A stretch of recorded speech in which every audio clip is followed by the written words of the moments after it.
છોટાઉદેપુર ખાતે યોજાયેલા જિલ્લા કક્ષાની ભવ્ય યાત્રામાં જિલ્લા પંચાયત પ્રમુખ, જિલ્લા કલેક્ટર સહિતના મહાનુભાવો જોડાયા. આ મહોત્સવ અંતર્ગત દેશભરમાં ચાલી રહેલા હર ઘર તિરંગા અભિયાનના ભાગરૂપે છોટાઉદેપુર જિલ્લા વહીવટી તંત્ર દ્વારા નગરમાં એક ભવ્ય અને પ્રેરણાદાયી તિરંગા યાત્રાનું આયોજન કરવામાં આવ્યું.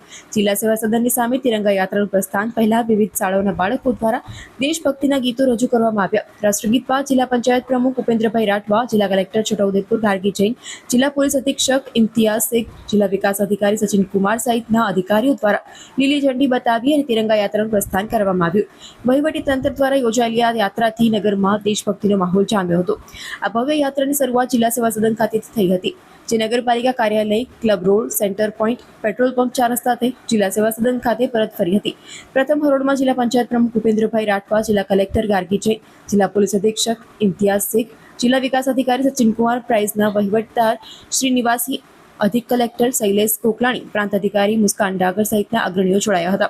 પાછળ હજારોની સંખ્યામાં પોલીસ વિભાગના કર્મચારીઓ, ઉત્સાહી નગરજનો અને વિદ્યાર્થીઓ, સરકારી કર્મચારીઓ તિરંગા ધ્વજ સાથે જોડાયા હતા. સૌ કોઈના હાથમાં લહેરાતા તિરંગા અને મુખ ઉપર ભારત માતા કી જય સાથે જ વંદે માતરમના નારાઓથી સમગ્ર છોટાઉદેપુર નગર ગુંજી ઉઠ્યું હતું.